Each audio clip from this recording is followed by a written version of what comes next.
কয়েকদিনের টানাবর্ষণে কক্সবাজারের বিভিন্ন জায়গায় আসলে জলাবদ্ধতা তৈরি হয়েছে।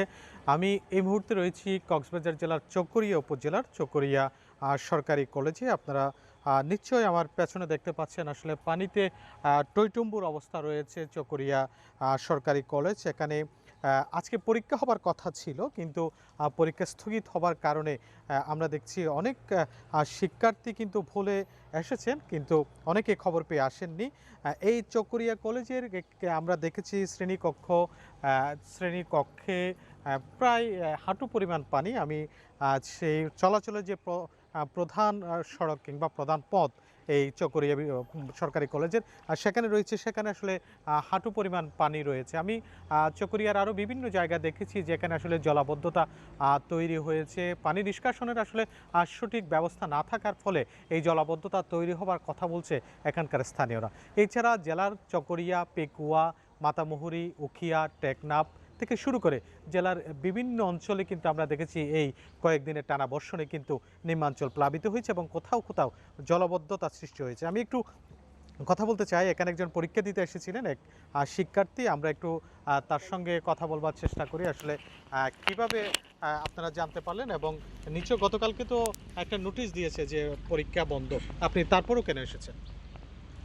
বাসায় কারেন্ট নাই আর মোবাইলে চার্জ নাই, সেইটা নোটিশটা দেখতে পারি নাই। আর সকালে পরীক্ষার প্রস্তুতি নিয়ে চলে আসছি কলেজে পরীক্ষা দেওয়ার জন্য। এখন কলেজে এসে দেখি আমাদের হল কক্ষে কোমর বরাবর পানি। এখানে তো আমাদের পরীক্ষা দেওয়া সম্ভব হবে না। আমাদের সাধারণ যারা এসএসসি পরীক্ষা দিই তাদের একটা অনুরোধ, এই বরাবর্ষণ আর বৃষ্টির কারণে কলেজের চারপাশে কোমর পর্যন্ত পানি হয়ে গেছে। এখানে তো আমাদের পরীক্ষা দেওয়া সম্ভব হবে না। আমাদের একটা অনুরোধ, পরীক্ষার ডেট যদি কিছুদিন পিছিয়ে নেওয়া যায় তাহলে আমাদের পরীক্ষায় ভালো হবে এবং পরীক্ষার কলেজের আশেপাশে পানিও কমে যাবে। এটা আমাদের কাছে অনুরোধ রইল। নিশ্চয় শুনছিলেন যেটি এক শিক্ষার্থী যেটি দাবি করছে যে পরীক্ষা আরও পিছিয়ে নিতে হবে, যেহেতু অনেক বাড়িঘরে কিন্তু চকরিয়া, পেকুয়া, মাতামুহুরী এবং জেলার নিম্নাঞ্চলের অনেক বাড়িঘরে কিন্তু জলাবদ্ধতার কারণে আসলে পানি উঠেছে। এছাড়া যদি বলে রাখি, কক্সবাজারে কিন্তু থেমে থেমে এখনও বৃষ্টিপাত অব্যাহত রয়েছে। জেলার যে পাহাড় ধসের কথা যদি বলি, এই পর্যন্ত গত দুদিনে পাহাড় ধসে 11 জনের মৃত্যু হয়েছে।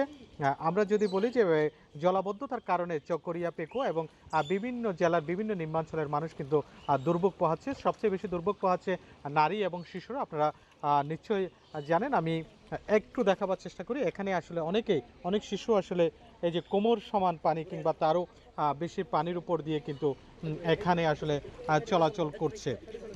এই ছিল আসলে কক্সবাজারের জলাবদ্ধতার সর্বশেষ।